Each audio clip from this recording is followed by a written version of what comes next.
دی۔ روایات میں آتا ہے حضرت رقیہ رضی اللہ عنہ جو کہ حضرت عثمان رضی اللہ عنہ کی زوجہ تھی، ان کی وفات کے بعد حضرت عثمان رضی اللہ عنہ غم زدہ رہنے لگے۔ رسول اللہ صلی اللہ علیہ وسلم نے ایک مرتبہ پوچھا کہ خیریت تو ہے؟ عرض کیا رسول اللہ صلی اللہ علیہ وسلم میں امیہ خاندان سے ہوں اور آپ قریش سے۔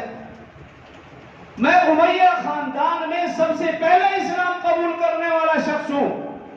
اور آپ قریشی خاندان سے ہیں، میرا اور آپ کو کوئی جوڑ نہیں بنتا، لیکن جب آپ کی صاحبزادی میرے نکاح میں تھی لوگ مجھے اور نگاہ سے دیکھتے تھے، مجھے قریشی سمجھتے تھے، مجھے آپ کے خاندان کا حصہ سمجھتے تھے، عزت تکریم کی نگاہ سے دیکھتے تھے۔ اب حضرت رقیہ وفات پا گئی، اب تو مجھ سے کوئی پوچھتے نہیں، اب میرا اور آپ کا رشتہ ایسے لگ رہا ہے جیسے ختم ہو گیا،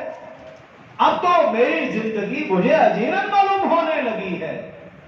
رسول اللہ صلی اللہ علیہ وسلم سے رہا نہ گیا۔ رسول اللہ صلی اللہ علیہ وسلم نے فرمایا،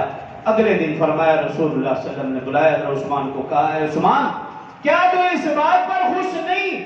میں نے تیرا نکاح رقیہ کے ساتھ زمین پر کیا تھا، لیکن رات کو اللہ نے تمہارا نکاح ام کلثوم کے ساتھ عرش بری پر کر دیا ہے، تجھے مبارک ہو، ام کلثوم کا نکاح تمہارے ساتھ ہو چکا، یہ تمہارے نکاح میں آ۔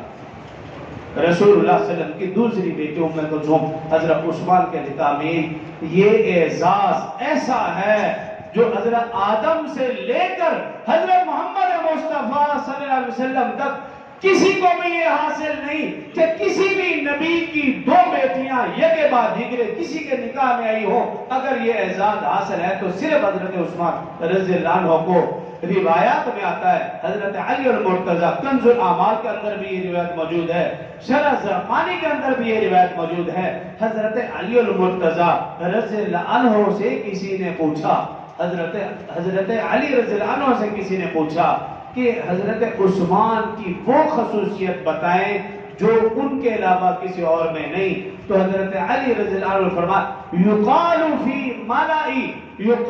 فی ملأ عثمان، فرمایا کہ حضرت عثمان وہ ہستی ہے کہ جس کا نکاح عرش بری پر ہوا اور آسمان کے